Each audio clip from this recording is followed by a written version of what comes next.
What does it mean to be house poor? Has the definition of house poor changed? Should we even worry about being house poor? Ted is here. Let's begin. This is Debt Free in 30. Here's your host, Doug Hoyes. Okay, Ted, you get to start with the definition. Today, we're talking about being house poor. What does it mean to be house poor? That means you're spending so much of your disposable income on your housing that you haven't got money for anything else. So we're talking about mortgage, utilities, maintenance and repairs, all of these things that go into owning the home. And you're spending so much of that you don't have money to do all the other things you're supposed to do. And we're speaking about this in the context of you own the home, which Right. is why you're paying the mortgage and everything else. I guess it would actually also apply to someone who's renting, because if my rent is a big chunk of my income, well, I don't own the house, but I am poor because of my house. It's all the money I'm spending. But It's true. People don't usually associate it with renters because they don't own the property, and the assumption is they could just pack up and leave. But it's true. If the amount of money you're having to spend on your housing costs, all those things we just talked about, is too high, then you're house poor.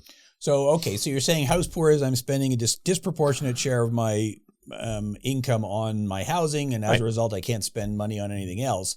Do you think that definition has changed in recent years? Oh, I'm sure it has. I mean, it used to be when we were young that they were looking at to approve. I'm still young, but okay, Right. go You're ahead. younger than me, Yeah, that's for sure. yeah. When they were looking to approve you for a mortgage, it was your total debt servicing and mortgage housing costs had to be under 40%.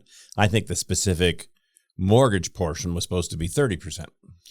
And that's almost impossible now. Well, I mean, the average price of a new home in Canada now is what, $700,000 or something? Yeah, and in the GTA, you're looking at like $1 million or something. Well, Right. okay, so $1 million, and my mortgage is going to be many thousands a month. So how many people are earning 10 or 12 or 15,000 a month to get them to that number? It just doesn't make sense. So it's not accounting that 30% rule of thumb. It's just not accounting for all the other stuff that we have to spend money on, and I think it's, as a result, has a significant impact on your overall financial health. That's the problem. Well, and your overall mental health. Yeah, it becomes a trap. And I think part of the trap is the whole FOMO thing. Is that a big part of this too? Well, okay. FOMO is fear of missing out. So everyone is telling you the expectation, even if they're not saying it directly to you, the expectation is you're going to buy a house. You're going to start a family. You're going to get a dog. You're going to do all this stuff. You have to get a dog. And of course, it's just not possible in a lot of cases. So let's talk about the many reasons why people are house poor. Okay. Or I guess house poor it's a perception as well as a reality. Do I feel house poor? Well, then you probably are. In the verse, well, you don't feel house poor, but you probably are. Yeah, it can be both. So, Yep. I mean, the obvious reason is rising housing costs. Sure. So either rents have gone up or everything. just the market price. Yeah, everything. Yep. So I did some research Okay. for the big podcast here. 25 years ago, in the year 2000, the median price of a single detached house in Toronto was around $250,000. Great. Wow. Now it's more like 1.25 million, and it spiked to over 1.5 million during the boom of 2021 So and that's 2022. 5 times return That's over 5 times. 25 years. I don't know if that's good or not, actually. Well, 5 times over 25 I wanted years? to find out. So I went to Statistics Canada and I computed the increase in the average hourly wage. And over the last 25 years, it's gone up 1.15 times. I guess we have our answer. There we have our answer. So if in the last 25 years, house prices have gone up 500% and the average hourly wage has gone up just over 100%, can the average person afford housing? Obviously not. It's not too good. Not by themselves anyway. Yeah, it's obviously you got a problem. So rising housing costs, big reason. Sure. Now the second one is rising everything else. Yeah, inflation basically kills everything. And we all know, we experience it. The cost of living always goes up faster than your wages. Right. And so you go to the grocery store, and we know this because there was a period in 2022, early 2023, when food inflation was 10%. Right. So was your wages going up by 10% during that period? So we know the price of a house has gone up 5 times in 25 years. Food is obviously a lot more costly. So inflation, the cost of living has driven the cost of everything up. Right. Now you kind of hit on this, cultural expectations. Right. So that's kind of what you just said. There's like, well, everyone expects you to buy a house. Right. It's all part of growing up. That's right. You're not an adult until you've taken on more debt than you can possibly handle. And it's not just buying a house, but there's high rent, and it's just kind of everything just makes it worse. So, okay. And then there's a bunch of other stuff that's happened in the last 5 years. Yeah. One of them being remote work. That's certainly the most recent change for the most people. And so how does that affect housing then? Well, so now a portion of your home is also going to be a tax deduction, but more importantly, it's the space that you're going to work in every day. So now there are people that don't leave their home because they get up, they have their coffee, they go to work. And it's just in the next room. Yeah. And it also meant that I don't have to live right next to where I work. I can live 4 towns over. I might live in a different province. Nwachuk. Exactly. I don't know if that's a province or not, but it could be. It's nowhere. I'm making it up. It's a made up place. So as a result, we saw a boom in prices in places outside the metropolitan areas. Right.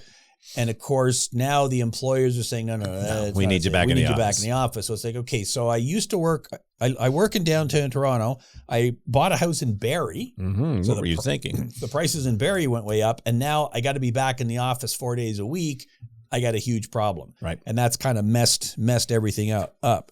Then, of course, there is the changing debt dynamics. This podcast is called Debt Free in 30. So we like to talk about that.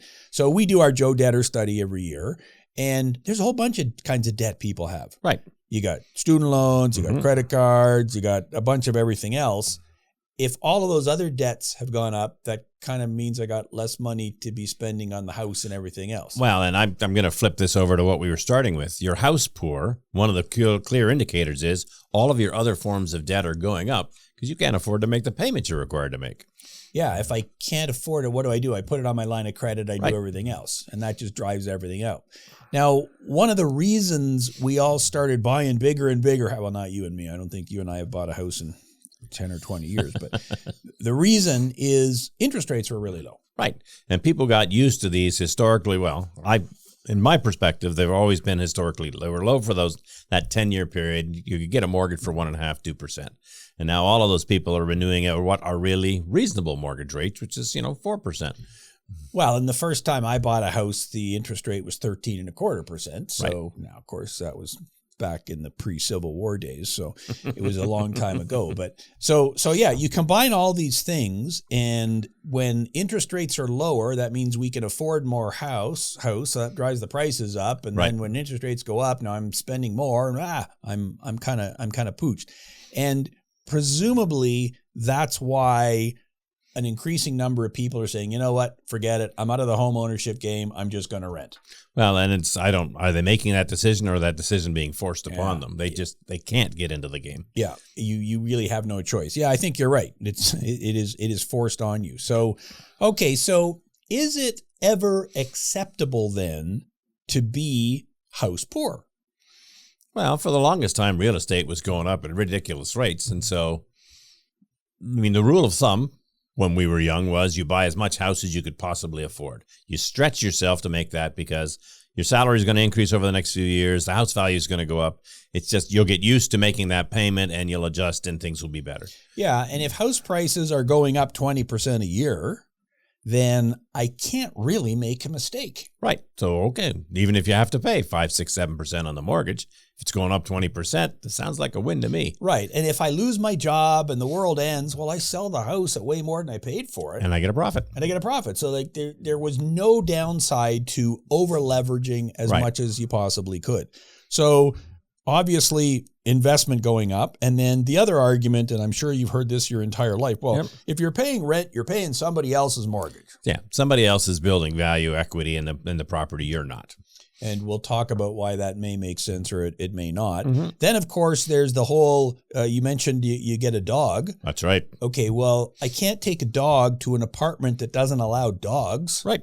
So I've got the stability and security of knowing that this is my house. I can have whatever pets I want. And there's always been that argument that homeowners just make better citizens because you're invested in the community. You own a piece of it, so you're going to take better care of it. Yeah, I'm going to make sure my lawn is cut. I'm going to do renos. I'm not going to have junk in the yard because it's going to depreciate the value of everything. I want to be a member of society kind of things. And then there was also the old forced savings argument. What does that mean? Well, basically, if you have got a house and you've got to make this mortgage payment every month, well, it's building equity. So you're forcing yourself to save money in the equity. You don't have savings in a savings account, but you've got value in the house. Yeah. So if I'm paying $2,000 in rent or $2,000 in mortgage, well, at least hopefully the equity is some increasing. Portion of that $2,000 of the mortgage is actually going into the equity of the home. Right. And I am paying down the principal, so that should be helping as well. You're paying yourself. So even though I have no savings account at all, well, I am building up equity, building up savings. If you can ever access it. If you can ever access it. Okay. So those are the reasons why, yes, you should buy a house and don't worry about being house poor, because houses go up in value. You're building equity, stability, security. It's a lifestyle choice. You're a member of the community. It's a forced savings plan. Right. Let's talk about the cons, shall we? I have a whole list of them here. You do. The first one on my list is financial stress. Right. And I think that's pretty obvious, but what kind of stress are we under? So what I was saying a few minutes ago, right? You used to be encouraged to get as much mortgage as you could possibly afford. Well, when you do that and anything goes wrong, then how do you make the payments? So now you're always constantly worrying about, how am I going to make all these payments? And if you're not able to make your mortgage payment, well, what does that say about all your other debts as well? And isn't that the very essence of being house poor? Right. Like I have no safety net whatsoever. And so there's always something going wrong with your house. Well, yes. Anything you own it has to have maintenance and repairs. Right. The roof leaks, the washer breaks, whatever. I own it. I got to fix it. And everything that breaks, it doesn't cost $20. It costs $1,000 or $5,000 or $15,000. Just to have somebody come out and look at it. Right. And so where do you get the money to do that? That's a massive stress. And I guess the flip side of that is, well, now I have no financial flexibility to do anything else. You've made the decision that you're going to pour your money into this asset, this house. And that probably means you've had to forego some other decisions. Maybe you can't put money in your RSPs. You haven't got savings for a rainy day. You can't get the new car you want. All of these things because you're committed to this asset. Can't save money for my kids' education, all that kind of stuff. So you got to really decide, which of those things are important? Is the house the most important thing, and I'm willing to pour every dollar into that? Right. Or is it like, well, no, I would kind of like to retire someday. And of course, the counter argument is, well, but when you retire, your house will be paid for. And that used to be true. It's not true so much anymore. And even if it is true, okay, so you've got a paid for house, but you still have to pay property taxes and maintenance, all the rest of it. You can't eat it. Yeah, if you got no savings, then it's not gonna really help you. You are also way more vulnerable to any possible thing that can go wrong. Right, because you've got this boat anchor. You're attached to that physical location, the house. You can't sell it really quickly, even if you want to, unless you're going to take a loss. So if something goes wrong, I don't know, you get injured at work, so your paycheck gets halved. Or worse, your job goes to Alabama because, they're not allowed to go to China anymore. Anything that causes an economic shock, an unexpected repair in your car, suddenly you've got this issue. Yeah, the house is an anchor, which I believe is the point I made in Straight Talk on Your Money, released in 2017, still available on Amazon Kindle. But yeah, we think of the house as the foundation of my financial security, right? But it is also an anchor. And an anchor is not something you can pull up and just throw away right away. By definition, it's immovable. It's something That's solid, what an right? anchor is, exactly right. In a house, I think pretty much, unless there's a tornado, it's pretty much immovable. Thanks for bringing that We don't up. have those in Ontario much. Very often, right? Well, and it therefore leads to a reduced quality of life because I can't fix the car. I can't go on that vacation. I can't do that. Again, what we said, you've made the conscious decision that the house is a priority. All of these other things then have to fall in line behind the house. And therefore, maybe you can't take the vacation every year. Maybe you can't get the new car every 5 years. I mean, maybe there's all sorts of things, compromises that you have to make that are going to have an impact. Which is why you already said it, that leads to a lot of stress, mental health issues, and that kind of thing. It's all related to the same thing. So, right. And not to mention the strain on relationships and all the rest of it. So, okay, so that is the big picture. Let's go into the practical advice section here. Igloos. No, igloos, that's not it. Which is great, except in July. Right. They're not as good. So, okay, without looking at the script here, just off the top of your head, what's the first thing that pops into your mind then? Okay, how do you avoid being house poor? What's the first piece of advice you would give someone? Well, so live modestly. That either means rent something modest, but when you're buying a house, don't follow the old rule of buying as much as you possibly can. In fact, decide on what's a safe number that you can deal with so that if something goes wrong, you can adapt and deal with it. So a safe number, but part of this, houses generally go up in value.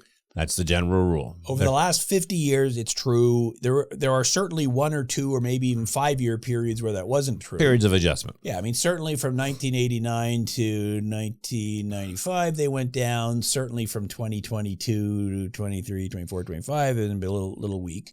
So do you have to project what the future is before you even make a decision on buying a house? Do you have to say, no, I'm only going to buy it if I'm pretty sure it's going to go up in value? I mean, there's value in what you're suggesting. So if you've got the ability to do that, then you should be in an investment business. That's right, you shouldn't be doing whatever it is you're doing. Right. So I think you got to assume that a house's primary value to you is utilitarian. Ooh. You got to live someplace. And so how much extra am I willing to pay for more than just something to live in? So I'm not telling you that you have to live into, a 1-bedroom on the wrong side of the tracks, but I'm telling you that maybe you don't need the 3-bedroom in the high rise that was just put up that's selling for a premium. Right? Yes, and I believe I made that point in We going back to the book again? Straight Talk on Your Money. And the point I made, which is exactly the point, I don't know what the word utilitarian means because that's got too many syllables, but what I said was you have to think of a house as a consumer good. Yeah, okay. It is, and nobody thinks of it this way, but it's exactly like a toothbrush. I use it. It just lasts longer.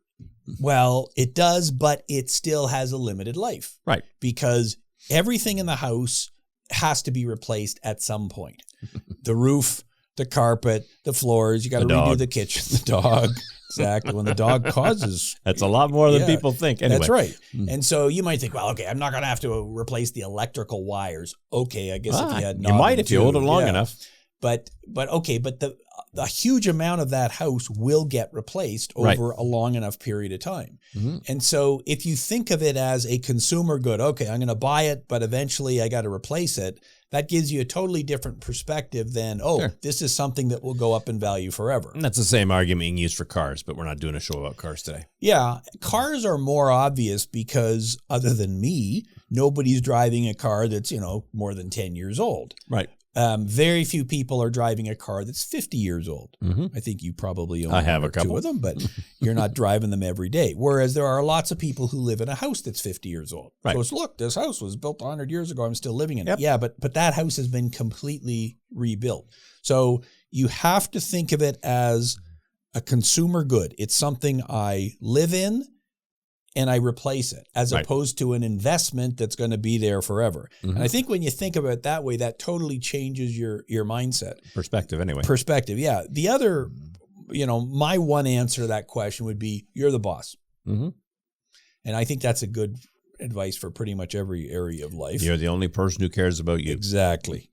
We got to get T-shirts that say that because that's I pump the book, you pump the you're the only one who cares as much about your money as you do, but it's true, right? Mm-hmm. Like if you're buying a car, it's exactly the same analysis. Sure. Yep. Pretty much everything you're buying. So only you can decide if you can afford the house. Mm-hmm. Who cares what everybody else thinks? Who cares what your parents say and everybody else? I guess you're probably going to care what your spouse says, but you got to make the decision. Okay, so how do you actually do this? So you kind of alluded to this. I hate to use the word budgeting because I don't like the word. Right. But you really do have to start with that process. You got to have a plan. So, okay, I've never owned a house before, and I'm thinking of buying a small house, a condo, whatever. How do I know if I can afford it?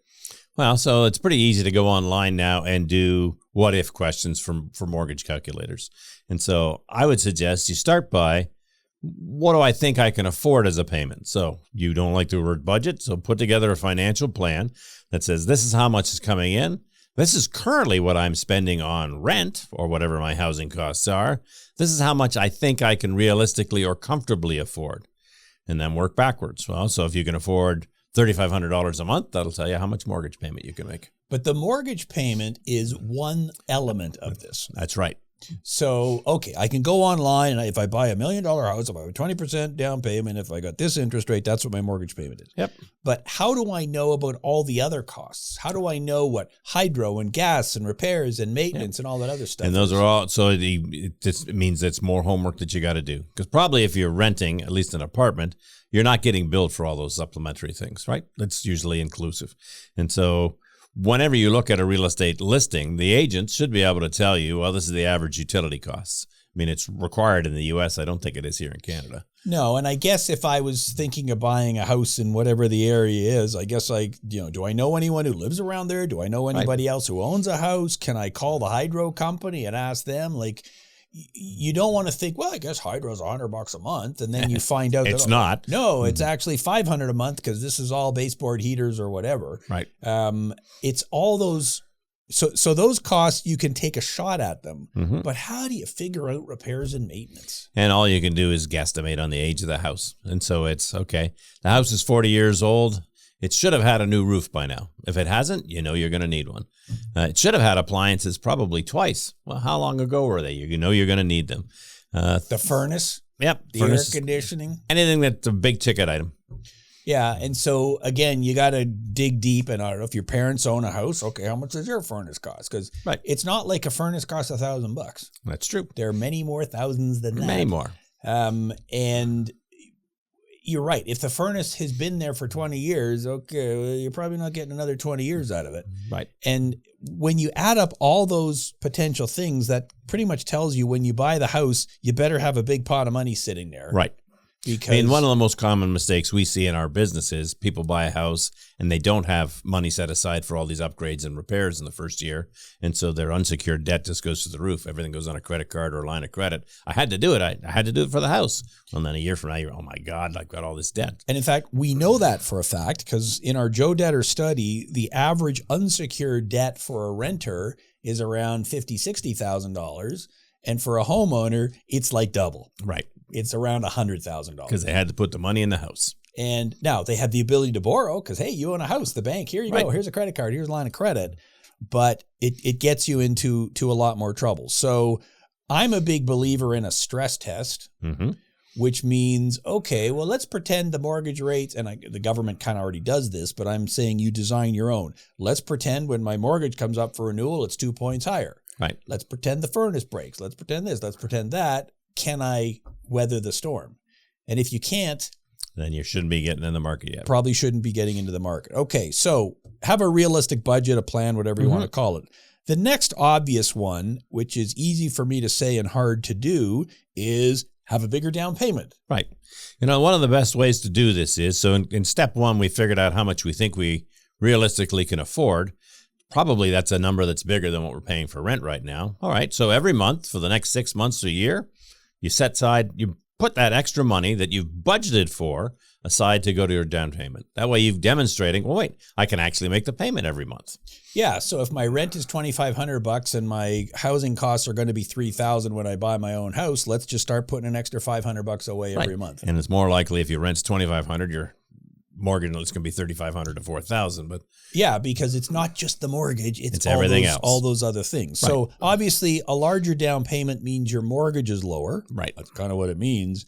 But it also means if you can get to over a 20% down payment, you don't need mortgage insurance. Yeah, and that'll save you 2% right on the purchase price. Yeah, depending on how much mortgage insurance you wasn't on the purchase price, on the mortgage payment. But yes, the higher the mortgage percentage, the more you're paying in mortgage insurance. Right. And the mortgage insurance isn't for you, it's for the bank. That's right. It's one of the worst named things going. It's a horrible thing. Yep.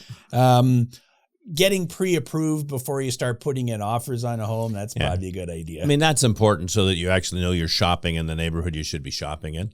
Real estate agents will love to say, well, you say, I want to spend $750,000 on a house.